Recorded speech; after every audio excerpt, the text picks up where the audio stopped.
नाज़रीन आगाह कयूं टंडो मोहम्मद खान में बरसात सबब टिन धार वाक़िअनि में 2 नीगरियुनि समेत 5 ॼणा ज़ख़्मी थी पिया आहिनि। बरसात सबब अयूब होटल भरिसां छपरो किरण सबब वायो ठाकुर ऐं संदसि पुट रमेश सख़्त ज़ख़्मी थी पिया आहिनि। ॻोठ अनवर मंगणहार में बरसात सबब घर जी छित जा चापड़ किरण सबब 6 वरियनि जी मासूम नीकरी ज़किया मंगणहार ज़ख़्मी थी पई। मुश्तरका कॉलोनी में बि बरसात सबब घर जी छित किरण सबब 12 वरियनि जी निकरी मरियम सख़्त ज़ख़्मी थी पई। मुख़्तलिफ़ वाक़िअनि में ज़ख़्मी थियलनि खे तिबी इमदाद लाइ मक़ामी अस्पताल मुंतक़िल कयो वियो।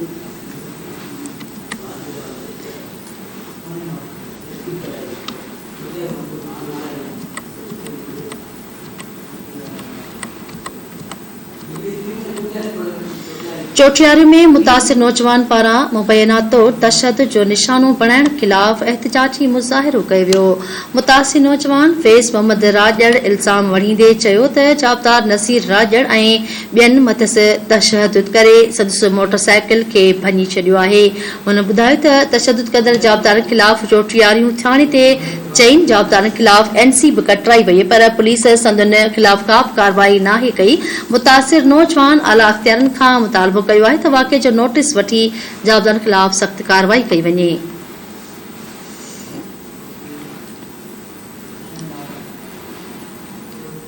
गंबट जे इलाक़े जातू वासिल मक़तूला नारी रोज़ीना कोपांग ते क़त्ल बाद संदसि वारसनि खे इंसाफ़ न मिली सघियो।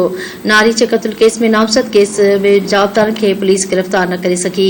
मक़तूला नारीअ जा वारिस इंसाफ़ लाइ पुलिस ऑफिसरनि जा चकर काटण ते मजबूर थी विया। पुलिस केस में नामज़द मक़तूला नारीअ जे अॻूणे मुड़िस समेत कंहिं बि जाबदार खे गिरफ़्तार न करे सघी। अफ़सोसनाक वाक़िए ते तक जे चूंडियल नुमाइंदनि समेत कंहिं बि मक़तूला नारीअ जे वारसनि जी सार न लधी। नई वरी संदसि तासियत करण लाइ तॾे ते पहुता।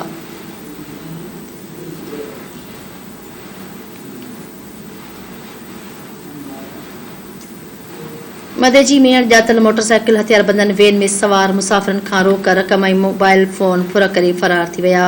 हथियार बंदन लाड़काणे खां शिकारपुर वेंदड़ मुसाफ़िर वैन खे रोके ड्राइवर समेत समूरनि मुसाफ़िरनि खां रोक रक़म ऐं मोबाइल फोन फुरे विया।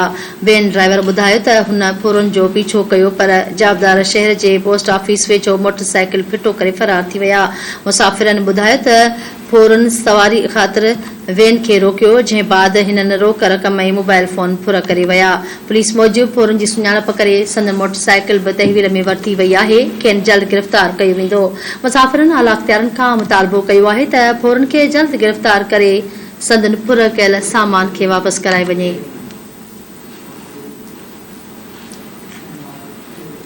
खानपुर महर मां चोर धार कार्रवाइनि में 14 सोलर प्लेटनि समेत ॿियो क़ीमती सामान खणी फरार थी विया। मुतासिरनि पारां एहतजाज मुज़ाहिरो कयो वियो। मीराणी पाड़े में चोर मीराणी बिरादरी जे 3 घरनि जी छितनि तां 14 सोलर प्लेटूं लाहे खणी विया। मुतासिरनि ॿुधायो त इतला मिलण बावजूद पुलिस न पहुती। अहलकारनि पारां सुबुह जो पहुची वाक़िए जा तफ़सील वरिता विया। हुननि चयो त इलाइक़े वासी पंहिंजी मदद पाण चोरनि जी ॻोल्हा लाइ पेरा खणी रहिया आहिनि। होॾां नामालूम चोर मस्जिद मां बैटरी ऐं UPS चोरी करे फरार थी विया। मुतासिरनि मक़ामी इंतिज़ामिया खां मुतालबो कयो आहे त फौरी तौर चोरनि खे गिरफ़्तार करे संदन सामान वापसि कराए वञे।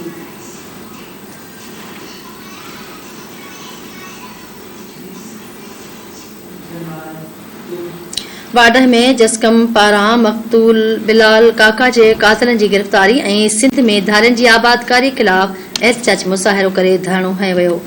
अॻवाननि बशीर नूनारी ऐं ॿियनि चयो त साज़िश तहत सिंध अंदरि धारिया आबाद करे सिंधी क़ौम खे अक़लियत में तब्दील कयो पियो वञे। हुननि चयो त हैदराबाद में बिलाल काका ऐं सरफराज़ चांडियो खे नाहक क़त्ल कयो वियो पर पुलिस जाबदारनि खे गिरफ़्तार न करे सघी आहे। अॻवाननि चयो त सिंध में धारियुनि खे आबाद करे सिंधी माण्हुनि जे हक़नि ते धाड़ो हंयो पियो वञे जंहिंजी हू सख़्त लफ़्ज़नि में मज़म्मत कनि था। हुननि चेतावनी ॾेई चयो आहे त सिंध मां धारियुनि खे निकाली ॾेई बिलाल काका जे कातलनि खे गिरफ़्तार करे खेनि सख़्त सज़ा ॾिनी वञे।